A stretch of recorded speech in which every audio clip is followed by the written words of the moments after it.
Alright, ladies and gentlemen, this is going to be a quick one. No fancy intros and outros or amazing electro swing tracks for you today. Today is a very special day. The iOS 13, or the IpadOS, has been released for the public beta, and I have installed it here on my iPad, and we're going to use it to do something amazing.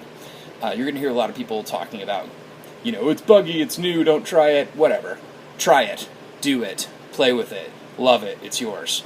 Especially the mouse feature. You're going to hear a lot of people say, oh, the mouse is so big, but you know what, you can see through most of it.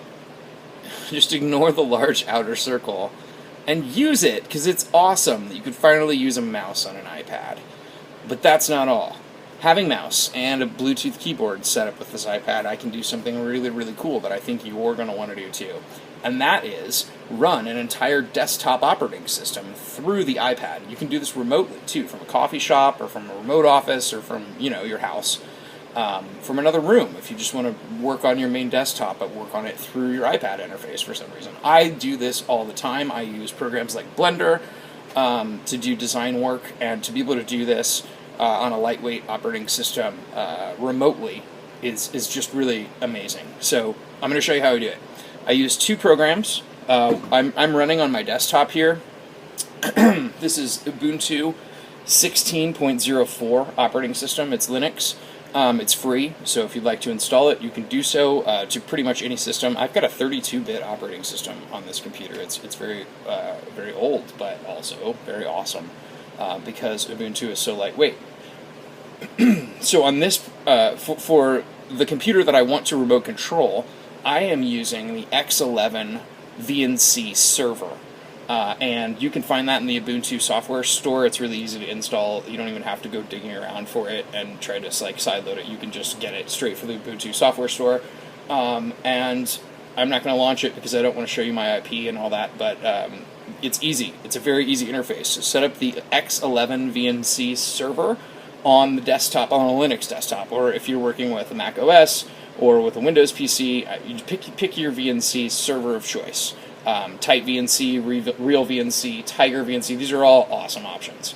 Okay, so on the iPad end, I've got this white mouse hooked up, and we're going to use an app which is free in the App Store called Link VNC. And I've already connected. You're going to need to dial in your computer's name, your computer's IP address, and the port that you're connecting in on. Other than that, it's pretty much straightforward, and it does exactly what you want it to do. And as you can see here on my iPad is mirrored my Ubuntu desktop. And I am able to, let's say, open up Blender, and it actually opens up Blender on my actual desktop and gives me a window here. I've got my mouse. I can do real work, finally, on my iPad. And I'm just really, really, really, really happy about that. If you do need to use right button support, you can. It's here in this virtual mouse, and by dragging this virtual mouse around, which is a little clunky at first, I'm sure the mouse support will get better as iPad tweaks it. You can, by moving this mouse, you can move the mouse that is on the desktop operating system, and when you get it into the right place, by just clicking here on the right button, you can trigger a right mouse option.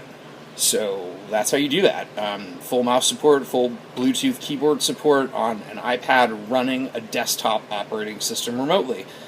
So now you can use all your desktop software on your iPad from wherever you are in the world, basically without paying a dime more than you already have to get your system up and running. So there you go. I hope you enjoyed this video.